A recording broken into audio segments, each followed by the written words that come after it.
예, 저희 이제 우리 신앙의 기본 다지기 교리에 대해서 저희 알아보고 있는데요. 사실 저도 이 말씀을 이렇게 준비하면서 제가 몰랐었던 것들 그리고 알았지만 좀 애매모호했던 것들에서 다시 한번 정리하는 시간을 갖게 되었습니다. 제가 정리한 것들 저의 해석으로 정리를 해봤는데요. 같이 나누는 시간 갖도록 하겠습니다. 예수 그리스도에 대해서 같이 나누도록 하겠습니다. 네, 오늘은요 예수님, 그다음에 성령님, 교회에 대해서 같이 나누도록 하겠는데요. 예, 되는데요. 자, 예수님에 대해서, 예수 그리스도에 대해서 나누도록 하겠습니다.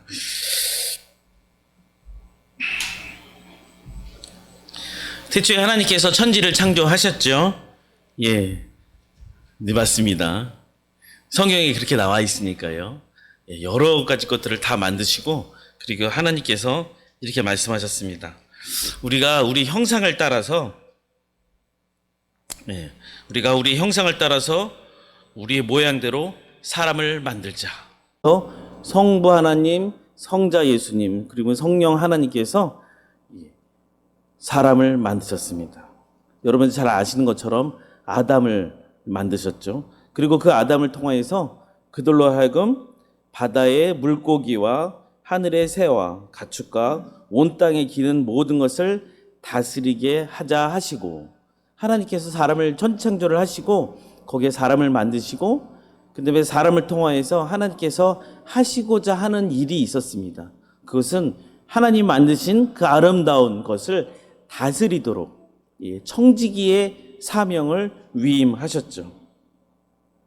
그러니까요, 거기서 하는 그 아담의 역할은 어마어마한 것이었죠. 거기서 하나님께서 지혜를 주시고 사랑을 주셔서 아담이 그 일을 할 수 있도록 길을 열어주신 것입니다. 아담은 정말 특별한 혜택을 받은 사람이었죠. 저도 살짝 혜택을 받은 적이 있었어요. 중국에서 회사를 다닐 때였는데요. 저 혼자 중국에 이제 갔습니다. 차가 필요했죠. 그런데 그 차는요, 정말 제가 마음대로 다 썼어요. 저는 그쪽에서 일을 하게 됐고, 그곳에서 제 개인적인 일을 쓸 때도 그 차를 쓸 수 있었고요. 저희 요한이랑 같이 놀러 갈 때도 그 차를 썼습니다. 왜냐하면 회사는 저를 불렀고요. 그곳에서 그 일을 할 수 있도록 그 여건을 다 만들어 줘야 했기 때문입니다. 너무나도 자연스러웠죠. 아담과 하와도 너무 참 잘했습니다. 하나님이 원하시는 대로, 하나님의 방법대로 아주 잘했고, 그리고 하나님과의 관계가 늘 행복해 했습니다.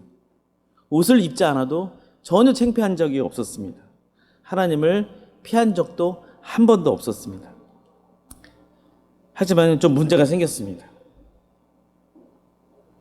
하나님이 먹으면 절대 안 돼, 먹으면 너희들 절대 죽을 거야 라고 말씀하신 그 선과 악을 알게 하는 그 선악과를 먹고 나서 그때부터 하나님을 보는 것이 두려웠습니다. 하나님을 피하게 되었죠. 하나님의 말씀에 순종하지 않았고요. 또 오히려 하나님의 말씀을 순종하지 않았을 뿐만 아니라 착각을 했습니다. 내가 이걸 먹으면 하나님과 같이 될 수도 있겠구나. 내가 여기서 주인 행세를 할 수도 있겠구나 라는 생각을 하면서 하나님 앞에서 죄를 짓게 됩니다. 하나님의 말씀을 듣지 않았고 하나님의 말씀에 순종하지 않은 그것이 바로 죄인 것입니다. 그러면서 이제 내가 주인이야 라는 생각을 갖게 됐죠.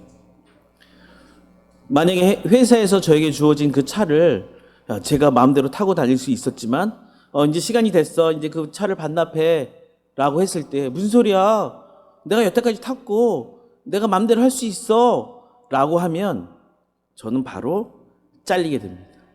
마찬가지로 아담과 하와도 거기서 하나님의 말씀을 거역했고 주인 행세를 하였기에 너무나도 애석하지만 아담과 하와는 거기서 에덴 동산에서 쫓겨나게 되었습니다. 청지기의 그 사명을 감당할 수 없게 되었습니다. 그래서 하나님과 인간의 관계 가운데서 결국 불순종과 죄로 인해서 하나님과의 관계가 단절되게 되었습니다. 하나님은 그 죄가 있는 인간에게 갈 수가 없어요. 하나님은 죄가 없기 때문에 죄가 있는 인간에게도 갈 수도 없고, 죄가 있는 인간도 하나님께로 갈 수 없는 관계가 완전히 끊어진 관계가 되었습니다.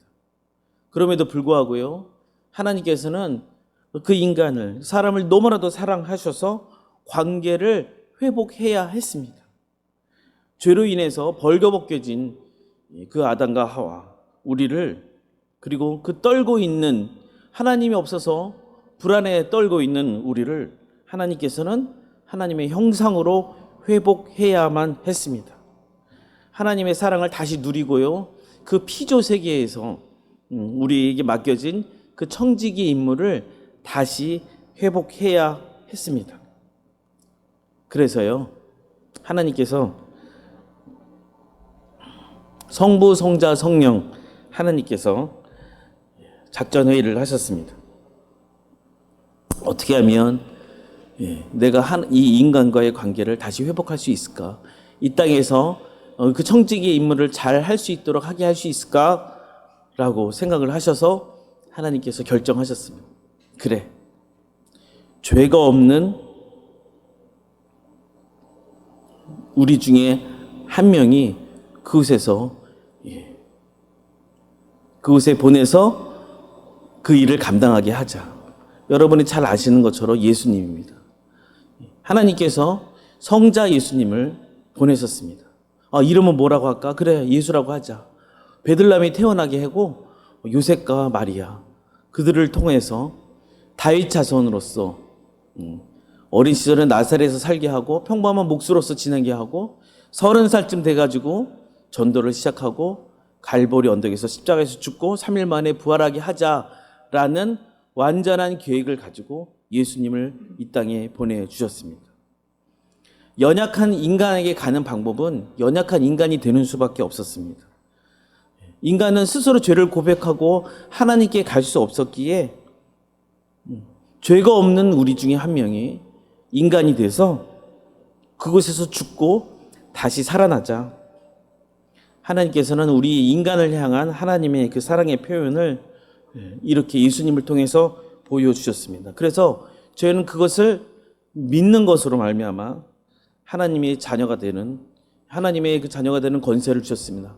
하지만 정말 애석하게도 미안하게도 그것을 믿지 않으면 하나님께 가는 방법이 전혀 없습니다. 의심의 실패를 믿음의 성공이라는 제목을 제가 붙였는데요.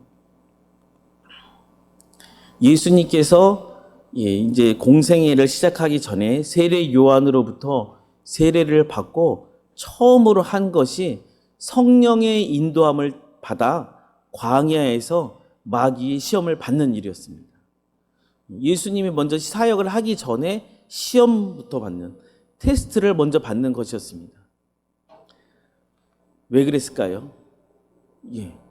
사실 인류의 조상 아담이 그 시험에서 떨어졌기 때문입니다. 아담에게 와서 그 사단이 그랬죠. 이거 한번 먹어봐. 괜찮아. 하나님이 이거 먹으면 죽을까 했는데 괜찮을까? 괜찮아. 먹어봐. 괜찮아. 결국 아담과 하와는 그것을 먹었죠. 사단의 말을 들은 것입니다. 사단의 말에 순종해서 그것을 먹은 것입니다. 하나님의 말씀에 순종해야 되는데 사단의 말을 들어서 그것 테스트에서 통과하지 못하게 된 것이죠. 광야 시험입니다. 동일한 그 사단이 예수님 앞에 나타나서 이렇게 말합니다. 너 몰골이 왜 그러냐? 40일 동안 아무것도 못 먹었더니 얼굴 왜 그래? 피부색이 왜 이러니? 네가 하나님의 아들이야? 정말 아닌 것 같은데? 이 돌 봐봐. 이 돌로 만든 돌을 빵으로 만들어서 한번 먹어봐봐. 저 높은 곳에 가서 한번 떨어져 봐봐. 천사들이 와서 너를 도와주는지 한번 보자. 네가 하나님의 아들이야? 라고 하면서 사단은 예수님을 시험했습니다. 하지만 예수님은 그 사단의 유혹, 그 테스트에서 패스하게 됐죠. 하나님 이렇게 말씀하신 모든 그 유혹으로부터 성경에 기록된 말씀으로 예수님은 그 사단의 시험을 패스하게 됩니다. 그리고 나서 본격적으로 예수님은 그 사역을 시작하게 되었습니다. 주 그리스도 살아계신 하나님의 아들 예수님께서 가이사라 빌립보 지방에 제자들과 같이 수련회를 가셨습니다. 그것은 휴양지라고 하네요. 저희도 수련회 같은 데 가면 휴양지 같은 데 가지 않습니까? 이 분주함을 떠나서 멀리 가서 거기서 온전히 저희가 수련회를 갖기도 합니다. 예수님도 마찬가지셨어요. 이 가이사라 빌립보 지방에 가서 거기서 분주함을 떠나서 예수님과 제자들이 만의 시간을 가졌습니다. 그리고 나서 제자들과 식사를 하고 난 다음에 제자들만 있을 때 예수님께서 물어봅니다. 너희는 내가 누군지 아니? 사람들이 말하는 나 말고 너희들이 생각하는, 너희들이 말하는 나는 누구인지 아니? 그때 베드로가 아주 멋지게 대답을 했죠. 같이 한번 읽어보도록 하겠습니다. 주님은 그리스도시며 살아계신 하나님의 아들이십니다. 예, 이 고백이 정말 어마어마한 고백이 될 줄 그때는 몰랐겠지만 이것으로 말미암아 지금 저희가 이 자리, 이 교회, 이 모임이 생기게 된 것입니다. 하나님께서 천지창조를 통하여서 하나님의 관계가 사람을 통해서 이어졌는데요. 죄로 말미암아 그 관계가 깨졌습니다. 원래 우리는 이 땅에서의 주인이 아닙니다. 근데 주는 그리스도시요. 그렇습니다. 나의 주인은 내가 아닙니다. 주님이십니다. 주님 그리스도시예요. 그리스도란 말은 메시아 곧 우리를 구원하시는 분이십니다. 그리고 살아계신 하나님의 아들이십니다. 곧 당신은 하나님이십니다라는 그 고백. 주님은 나의 주인이시고 주님은 하나님과의 관계에 깨어진 하나님과의 관계를 회복하기 위해 오신 분이십니다. 곧 하나님이십니다라는 그 고백을 베드로가 한 것이죠. 베드로가 알아서 했는지 몰라서 했는지는 모르겠지만 그 어마어마한 그 고백 위에 저희가 바로 이 자리에 있게 되었고요. 교회 공동체로 세워지게 되어진 것입니다. 사랑하는 스토리 교회 여러분, 여러분들은 예수님은 어떠한 분이신가요? 여러분 한 분 한 분에게 예수님은 어떠한 분이신가요?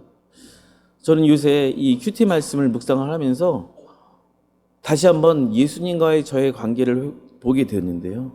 그전에는 제가 살짝 속으로는, 겉으로는 예수님은 나의 주인이십니다라고 고백했지만 속으로는 제가 주인인 척을 생각하고 행동한 적이 많이 있었습니다. 어딘지 지금 갑자기 생각이 나지는 않지만 청지기 비유를 하셨어요. 주인이 어디 멀리 갔다가 올 때 그 종들이 그곳에서 잘 지키고 있다면, 그곳에서 깨어서 그 주인을 받아들인다면 주인은 그 기뻐할 거고 이렇게 얘기를 하고 있습니다. 주인이 그 종들의 식사를 대접하고 허리를 동이고 시중 들 것이다 라는 표현을 예수님께서 해주셨습니다. 종들이 깨어있는 것으로 말미암아 오히려 주인이 그 종들의 밥을 챙겨주고 그 종들의 시중을 들어준다는 그 표현을 예수님이 하셨어요. 어떻게 주인이 종들의 시중을 들을까요? 저는 그 말씀을 묵상하면서 그렇구나. 내가 비록 종이지만 하늘의 상급이 이런 것이 아닐까라는 생각을 들었습니다. 하늘에 가면 상급이 어마어마한 상급이 있다고 하는데 예수님이 곧 상급이시죠.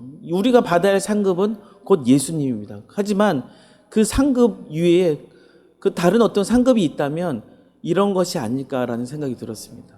내가 이 땅에서 하나님의 맡겨진 그 청지기의 일, 그 종의 일을 잘 감당했을 때 우리가 앞으로 가게 될 그 천국, 그 하늘나라에서 예수님이 저희 어깨를 뒤돌려 주시면서 그래 수고했다.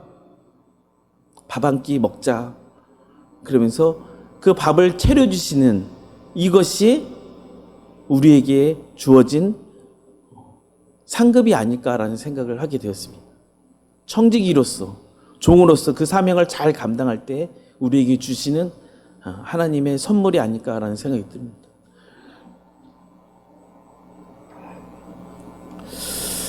예수 그리스도에서 잠깐 정리하는 시간을 갖도록 하겠습니다. 제가 밑줄 친 것을 제가 잘 보이시나요? 예, 제가 밑줄 친 것을 읽을 테니까요. 밑에 계신 성경 구절을 읽어주시기 바랍니다. 예수 그리스도는 하나님이십니다. 하나님과 함께 계셨다. 그 말씀은 하나님이셨습니다. 예수 그리스도는 인간이 되셨습니다. 예수 그리스도는 우리를 위해 죽으셨습니다.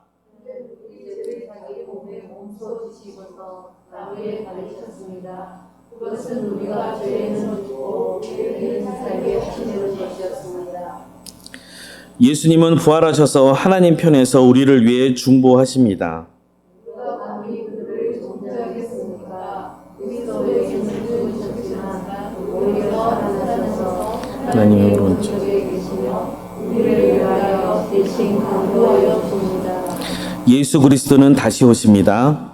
인자가 큰 권능과 영광이 쌓여 하늘 문을 보고 오늘을 세우게 될 것이다. 아멘. 예.